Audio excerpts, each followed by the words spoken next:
La parole est à Monsieur Hervé de Charette. Monsieur le ministre, ma question s'adresse au ministre des Affaires étrangères. Je ne le vois pas, mais je suppose qu'il est là. Monsieur le ministre, dites-nous, jusqu'à quand l'Europe, et avec elle la France, vont-elles continuer de supporter sans réagir la politique réactionnaire du gouvernement israélien à l'égard du peuple palestinien? Le gouvernement israélien décide de construire 1600 nouveaux logements dans la partie arabe de Jérusalem qu'Israël occupe depuis 40 ans sans aucun droit. Que fait l'Europe? Rien.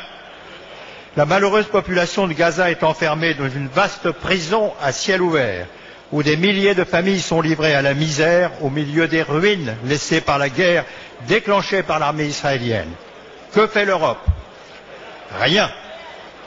La colonisation se poursuit inlassablement en Cisjordanie.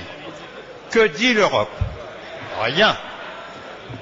Des milliers, c'est pas drôle, des milliers de Palestiniens sont détenus dans les prisons et les camps israéliens sans jugement et sans droit. Que dit l'Europe? Rien et toujours rien. Monsieur le ministre, les provocations récentes du Premier ministre israélien, son intention délibérée de rendre impossible quelque négociation que ce soit avec les dirigeants palestiniens ont atteint un niveau qu'on n'avait sans doute jamais connu dans le passé. Tous dans cette Assemblée, nous souhaitons pour Israël un avenir de paix, de sécurité et de prospérité, mais nous sommes nombreux à refuser de sacrifier le peuple palestinien à l'intolérance et à l'aveuglement du gouvernement israélien d'aujourd'hui. Je m'adresse à vous, Monsieur le ministre. Moins parce que vous êtes ministre qu'au nom du French Doctor, qui s'est toujours intéressé aux droits de l'homme dans le monde.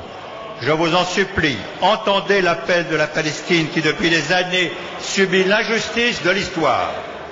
Merci. La parole est à Monsieur le ministre des Affaires étrangères.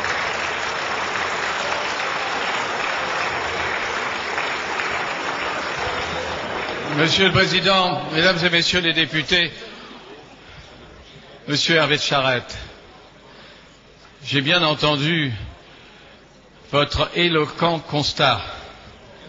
Permettez-moi de le juger un peu excessif. Surtout que vous ne proposez pas plus d'action que vous ne dénoncez l'inaction. Permettez-moi de vous dire que si nous sommes d'accord, hélas, sur toutes les parties que vous avez citées, aussi bien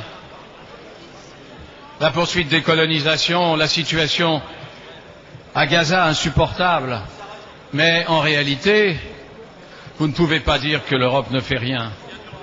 Qu'est-ce qu'on peut faire?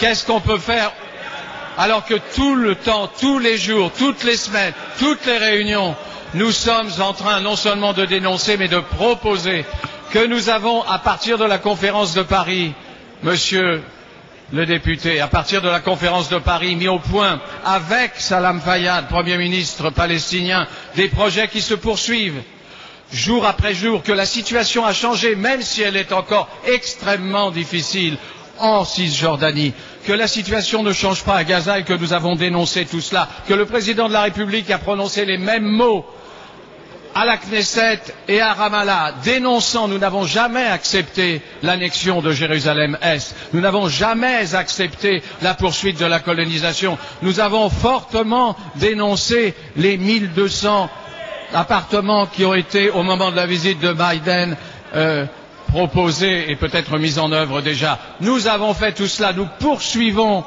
non seulement nous poursuivons, mais nous essayons d'être présents sur place. Qu'est-ce qu'on peut faire d'autre? Dites-le-moi. Est-ce que vous avez une idée sur ce qu'on pourrait opposer pour être efficace? Nous n'en avons pas beaucoup. Monsieur le Alors ministre. nous faisons, et l'Europe avec nous, Merci. beaucoup de choses. Ne soyez pas injustes. Merci.